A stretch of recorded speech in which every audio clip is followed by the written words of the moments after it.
What's up, tribe? How you guys doing? Go ahead and hit that subscribe button, and I hope you like this video. This is Love After Lockup Season 4, Episode 3. So, I know I'm a little late on these episodes, but we're going to get caught up, okay? Okay. So, listen.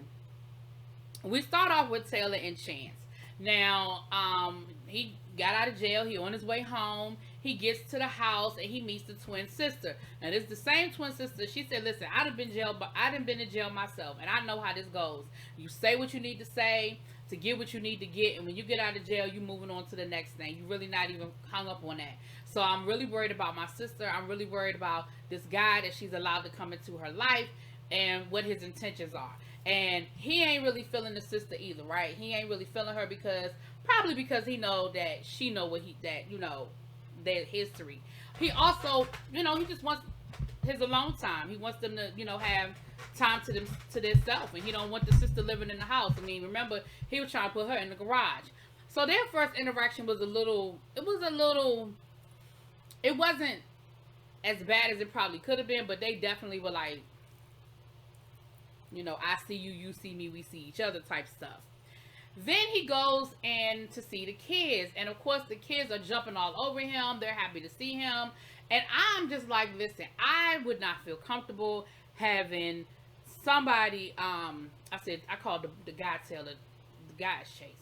But Chance. I just don't know how comfortable I would be allowing my kids to get that comfortable. And I'm not even talking about nothing malicious. I'm just saying emotionally. I mean, these girls lit up. They're jumping on him. They're wrestling with him. He let them put makeup on him and paint his fingernails. And it was just a whole lot. And then the next day, everybody went on a walk. And, when they got back to the house and he was playing with the girls, one of the girls got jealous. She didn't get jealous. But she got sad because he wasn't playing with her as much. And then they had to do this whole, it's okay, Chance likes you, just give him a chance, and it's gonna be okay. And I was just like, and she's crying because she's not getting enough attention from this guy. And I just think that is a bigger thing that girl, that's a bigger issue that you really got to work out. That is a lot going on with that. But okay, so that's what we see with the two of them. Okay, I just think that situation with the girls is just way too much. Andy and Harry, listen. So we saw what happened in the first episode, the second episode, whatever. Now we see Harry is back at the house. Of course, him and his sister are still not seeing eye to eye. I think part of the reason is because they're a lot alike. They seem to have pretty much the same personality. But also, Harry doesn't like anybody telling him what to do. And Harry point blank said in this episode, yeah, I'm probably going to end up back in jail because I don't know if I'm going to be able to consistently do the things that I need to do to keep myself out of jail. And I'm like, well, when somebody tells you who they are, believe them the first time. So clearly, this is not something he is interested in doing. He is not interested in living the straight and narrow. He is not interested in doing the right thing. That's just clear. We see him go and hang out with one of his friends that he met in the halfway house, and he confessed to him, listen, I cheated on her. Like, she found pictures and stuff, but she doesn't know how deep it went. Like, I actually slept with these women at the halfway house. And he said that he cares for her, but clearly he don't care for her enough to not sleep around on her. So that was pretty much their situation. Like I said, there's a whole lot of back and forth with the sister. Him and the sister get into it. And again, I also noticed there's a lot of drinking. Every time we see him, he got a bottle in his hand. So I don't know. There's a situation with that, But remember, his parole officer told him point blank, this is where you need to live. You can't be sleeping out anywhere else. You got to stay in that house, and you need to be there every night by whatever time you need to be there by. And we saw last week that he has to get an ankle bracelet put on. So, I don't know about that either. Radine and Ray. So we see him getting himself excited. He's getting all ready. He's pumped. He's going to go pick her up from the halfway house. He gets to the halfway house, and this couple is so reminiscent of Sean and what's the girl that Sean was messing with that stole the car and went to go see her sister, and used to spend up all his money at the casino and stuff. I can't remember her name. I can see her face, but it's very reminiscent of that. He is clearly more into her than she is into him. I mean, he's trying to, she said, dang, he's trying to act like he's trying to get, have sex in the car. Like, chill out, dude. Then they're in the car. She pulls a cell phone from out of her pants because she's like, we ain't supposed to have a cell phone in the halfway house, but, whatever, I'm gonna do it anyway. Then we see her call somebody, and she's having this real nice casual conversation on the phone, and she's like, I love you. Yeah, I'm in the car. Yeah, we can head over to my parents' house. Yada, yada, yada. And I'm sitting here like, and you could tell he is confused right now. He's like, who the hell she on the phone with saying she love him? Like, what is going on here? So she's saying in her confessional the same thing like Harry's saying, like, listen, I don't like being bored. I like the fast life. I like living on the edge. I like excitement. So, I'm clean. I'm free and clear now. I'm clean and sober now. But, I don't like this boring life. I don't like life to be boring. And I'm like, yep, she's gonna be a runner and a track star. So she tells him when they get in the car, she tells him that she got a whole girlfriend. And he was like, well, I knew she was like, seeing somebody while she was locked up. Like, I knew that she was involved with somebody at the jail, but I didn't think it was going to be an issue because I figured when she got out, it was going to be me and her. And she was like, no, I'm not going to stop seeing her. I'm going to keep seeing her. I love her. She's my number one.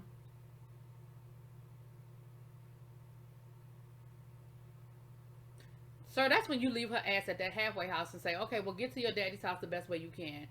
I'm out. Peace. But he don't do that. He takes her to the parents' house, and come to find out, everybody knew but him. Everybody at the table knew what was going on except for him. He thought she was coming to his house after she got out the halfway house. No, ma'am. She not. And has the nerve to act like he shouldn't have an attitude or he shouldn't feel no kind of way.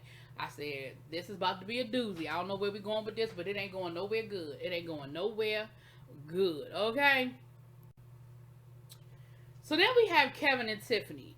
Now remember, Kevin and Tiffany, that's the couple where he was supposed to go pick her up, but then her date got moved back because she had some sort of infraction. She got some trouble.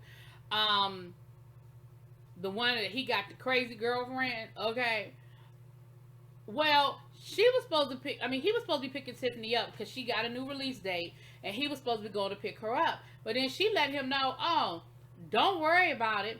I got somebody else picking me up. And he was like, wait a minute, what? She got somebody else picking her up. What is that about? Now, mind you, his boys done told him, bruh, you might want to let that one go because that don't sound right. That don't sound kosher. That sound like there's something going on with that. That all of a sudden you want, that you can, have somebody else pick you up, but man, you supposed to be together. I'm supposed to be your boo. Yeah. So we actually see him heading on down the road.